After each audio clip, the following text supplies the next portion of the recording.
Hello, my name is Ed Frawley. My wife and I own Leerburg.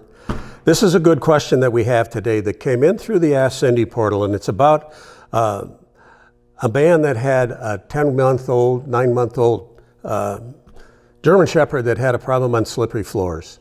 And he wanted to know what videos that we sell to solve this problem. And the answer is none of the above. And I'll talk about that in a minute, but first I need to say, if you're new to this channel, you can go to the front of Leerburg.com and scroll down to the Ask Cindy portal, and Cindy, who's my wife, will answer a question usually within 24 hours, depending upon if she's traveling. I don't know that if there's another website on the internet that gives you the ability to ask a professional dog trainer a question and get an answer. And if we can answer it, we will answer it. If we can't answer it, we're going to tell you can't. And that's exactly what the situation is here with this slippery floor problem. And I will go back and say that I bred German Shepherds for 35 years for police service work, for the dog sports, the biting dog sports. And I've seen my share of dogs that have problems on slippery floors. It's a genetic problem. You can't train genetics out of a dog. You can train dogs that don't have the slippery floor genetic factor and then not get it in the puppies. And the reason I say that is that I worked on a drug unit, West Central Drug Task Force here in Wisconsin for 10 years. And I've been around training narcotics dogs and scent work dogs for many, many, many years. In fact, we're going to have a seminar here at Leerburg on November 8th, 9th, and 10th, 2025 on scent work. And my friend Kevin Sheldall, who is a retired police canine officer that trains police service dogs and trains the handlers to be new handlers. He's going to be the instructor here in November, but I'll have something on that more.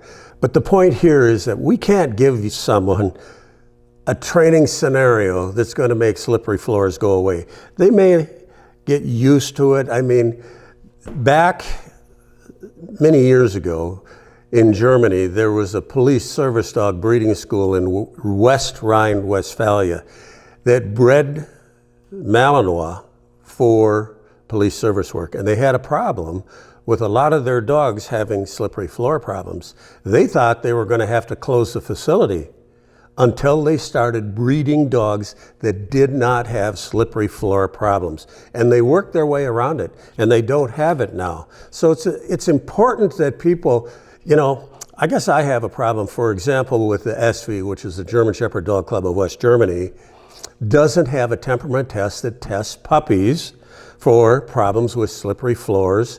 And from what I understand, they are going to make that change. But there's another organization that I prefer for here in the United States, the American Schutzhund organization, that tests dogs for slippery floors. And it's an important test that they have. You know, you have to test young dogs for a problem with gunfire, a problem with loud noises. You should test young dogs to make sure that they don't have a problem being handed off on a leash to a stranger or to someone that is not the handler.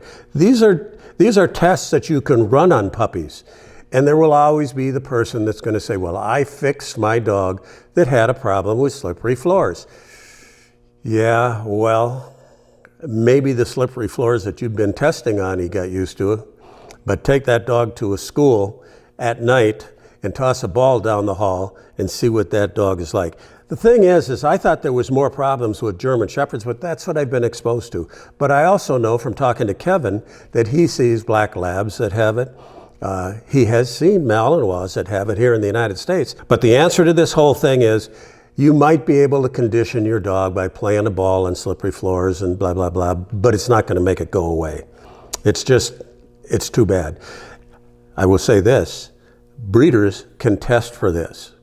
They can test a 10-week-old, 8-week-old puppy to see if it has problems on slippery floors. And if you're thinking about buying a German Shepherd, you might want to have that test done when you're looking at it, rather than say, oh, The breeder said that they tested it for it and it's okay. Okay, good, show me.